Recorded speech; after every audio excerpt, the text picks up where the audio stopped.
Our group project was about mutations. So we'll be defining mutations, the types of mutations, what causes mutations, and real-life examples of mutations. Mutations are changes in DNA sequence of a cell. Some mutations are considered dangerous and can cause illness. Additionally, mutations make evolution possible. Mutations as a recipe. So if I change the needed salt in a green beans recipe significantly, then it will make it taste completely different than expected. This is how mutations work. Now, let's get into the different types of mutations. There are substitution mutations, which is when one DNA base is replaced with another. Sometimes, in substitution mutations, a mutated gene encodes for the same protein as the original version, while other times, a substitution may change a base triplet so it specifies for a different nucleotide. There are also insertion and deletion mutations.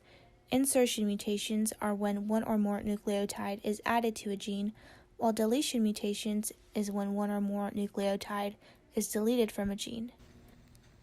Frame shift mutations occur when nucleotides are added or deleted by a number that is not a multiple of 3.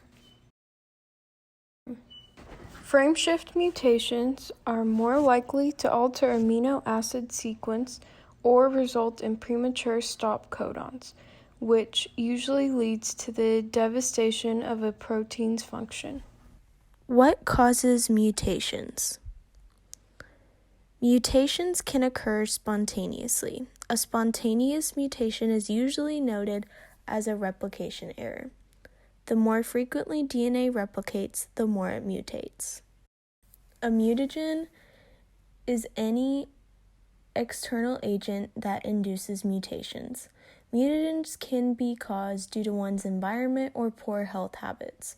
For example, chemical exposure, radiation, smoking, and movable DNA sequence. Real-life examples of mutations. Sickle cell anemia is caused by a point mutation. This mutation is formed in a specific gene called HBB, which is the gene that makes up the common form of hemoglobin. The mutation in this gene during sickle cell anemia causes hemoglobin to stick together, forming stiff fibers, causing a change in the shape of red blood cells. Skin cancer is a result of damaged genes throughout a period of time. These cells are damaged and then proceed to divide, forming what are called tumors in one's body. Cystic fibrosis is a disorder that severely damages the lungs and digestive system. It is caused by a mutation in the CFTR gene. It is either caused by a deletion mutation or a malformed gene, keeping it from properly functioning. Why it's important to understand science. It is important to understand science because it teaches us the basics of life through experimentation. Why it's important to understand mutations. Mutations are important to understand because they are changes to our DNA and can be the cause of our health issues. Modern biology is a field of science that gives us information about our day-to-day lives and helps us understand the many ways that different species evolve. Through experiments and research, newer discoveries are being brought to us to better our knowledge.